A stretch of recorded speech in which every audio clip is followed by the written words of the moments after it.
Hello students, this is Dr. McQueen Mendonca from the Department of Orthodontics, A.B. Shetty Memorial Institute of Dental Sciences, Nitte deemed to be University on New Learn, trying to give you an introductory class and on removable orthodontic appliances. Now removable orthodontic appliances are by definition appliances that can be inserted and removed by the patient. Removable appliances were routinely used in the 19th century. They developed on one side of the Atlantic, that is in Europe, more than on the other side of the Atlantic, that is the United States. So they were crude devices initially. With the refinement in technology, with the development of with industrialization, with newer materials being discovered, especially the discovery of stainless steel after the World War, newer appliances, refinement in procedures, things were improved. With the development of the Adams clasp, the scope and efficacy of these appliances was greatly increased. A clasp we will see in the other modules, in the other classes. Clasps are retentive devices. We will see the in detail discussion later. This is like an introductory class. So with the development of an Adams clasp which retains the appliance in place, the efficacy of the appliances was greatly increased. Advances coupled with the growth of orthodontic specialization have inevitably diminished the role of removable appliances, but it may nevertheless continue to be the appliance of choice for selected cases. We will see this appliance of choice for selected cases a little later when we talk about the biomechanics and the types of tooth movement. Functional appliances. Now we see these functional appliances are sometimes considered as removable appliances. By definition, yes, they are removable appliances. They depend on the mandible being in a postured position, but they are beyond the scope of these removable appliances. When we talk of removable appliances, they come under a separate topic, the functional appliances, even though they are by definition a removable appliance.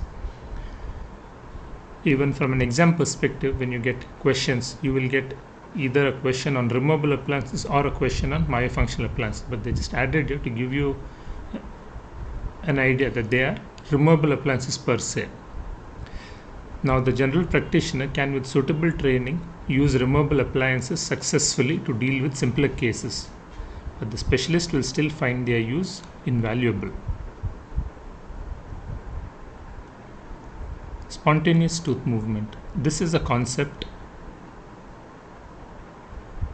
Spontaneous tooth movement, this concept, you will find this concept written not many textbooks. It's a concept which just says that spontaneous tooth movement, the movement of teeth along with the appliance given, aids in the orthodontic treatment. It takes place while the patient is growing and may occur most rapidly during the pubertal growth spurt, when there is considerable amount of bone development and remodeling. Removable appliances can enhance such tooth movement. If the capacity for spontaneous tooth movement is fully utilized throughout the treatment, then the range of cases which can be treated with removable appliances will be extended and the standard of results improved. This is more of a concept than an actual thing which happens. We will see this a little in detail. Now this is a concept which is explained over here. If you see that when there is a tooth removed, in this case you see a cross being placed on the first premolar. When the tooth is removed and you have a malposed canine, an irregularly placed canine, to be moved into the place of the first premolar, spontaneous tooth movement along with an appliance aids in the uprighting of the canine. When crowding is relieved, a tooth may upright by movement of the crown towards an adjacent extraction space. Removable appliances, as I mentioned, can enhance this tooth movement. If the capacity for spontaneous tooth movement is utilized throughout treatment, then the range of cases which can be treated with removable appliances will be extended and standard of results improved. Now, when we come to the advantages of the removable appliances. How are they more advantageous over fixed appliances, or what are their advantages? There is an easy maintenance of oral hygiene when we compare it with the fixed appliance. The oral hygiene is easy to maintain, whereas you have in fixed appliances food accumulation, plaque deposition due to the very nature of the materials which are used. So there is easy maintenance of oral hygiene. They can be used where tipping type of tooth movement is desired. There are various types of tooth movement. We need to remember that removable appliances per se are capable of only one type of tooth movement, that is tipping, and they can be undertaken by a suitably trained general practitioner. I keep saying this again and again. To know what not to do is as important as to know what to do. So we need to know what is our limitation. With a suitable general practitioner, you can suitably trained general practitioner, removable appliance maintenance can be undertaken. Lesser chairside time is needed since the appliance is fabricated in a lab. What the dentist does is the delivery. So chairside time is much lesser compared to either the bonding with fixed orthodontic appliances. These are the advantages. They are inexpensive. They are useful in the mixed dentition, and they can move blocks of teeth using a screw plate. Now this is a removable appliance. We will see this in the subsequent modules later. Now coming to the disadvantages, yes, one of the most, as I said, they are capable of only a limited type of tooth movement. Only simple malocclusions can be corrected. Limited tooth movement is possible in the lower arch. The very fact that the lower arch, the removable appliance is not very well tolerated. Speech may be hampered. Yes, we have a plate. We will see this later. There is a base plate. There are which covers the entire palate or the lingual side of a removable appliance. Speech will be hampered. Not effective with an uncooperative patient. Uncooperative as in if the patient does not wear the appliance, it is pointless. There is no changes. The desired changes don't occur. Appliance may be lost or broken due to if the patient is careless. Limited control over tooth movement, that is bodily tooth movement, is not possible. There are various types of tooth movement. Only tipping type of tooth movement is possible with the removable appliance. Now where are removable appliances indicated? Removable appliances are indicated when the skeletal pattern is normal and malocclusion is due to dentoalveolar changes due to its limited tooth movement capability. Narrow arches, mild crowding can be treated with simple expansion appliances. This is useful many a times in the growing dentition, in the mixed dentition. Unilateral crossbite, single malposition teeth can be treated with tipping tooth movement. Now we have an anterior tooth which is in crossbite, an overlapping. That can be corrected with a simple removable appliance, quite useful. Bite correction, intrusion of incisors and extrusion of posterior teeth.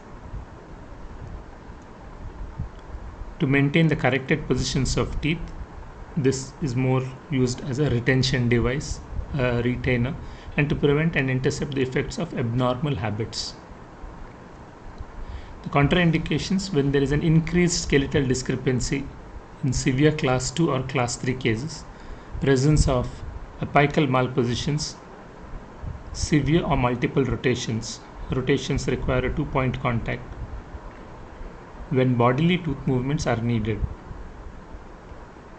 Bodily tooth movement a removable appliance is not capable of providing, unless we do have more modern appliances like the aligners, which is a removable appliance, which are capable of bodily tooth movement. So the aligners would probably give you bodily tooth movement, but a removable orthodontic appliance, the active plate which we are talking in this entire topic of removable appliances, are not capable of bodily tooth movement. Where severe crowding or spaces exist, there the removable appliance is contraindicated. When the bone is dense and tooth movement requires more time, then the removable appliances are contraindicated. Now we come to the biomechanics of tooth movement. Removable appliances, as I mentioned, are limited to tipping and simple rotatory movements of teeth. Because only single point contact is possible, tooth movement occurs solely by tipping. There is only tipping type of tooth movement. If you notice the fulcrum, now this is a little bit about the biomechanics. The fulcrum will usually be about 40% down the length of the root from the apex. We will see this in a picture later. By applying forces of 25 to 50 grams, tipping can be achieved. The tipping type of tooth movement. The rate of tooth movement of at least 1 mm a month is considered to be satisfactory. Now here we see the fulcrum, that is, so to say, the center of resistance. Now if we want bodily tooth movement, the force should be dealt in such a way such as the force will pass through the center of resistance. So removable appliances, as I mentioned, are capable of only tipping type of tooth movement.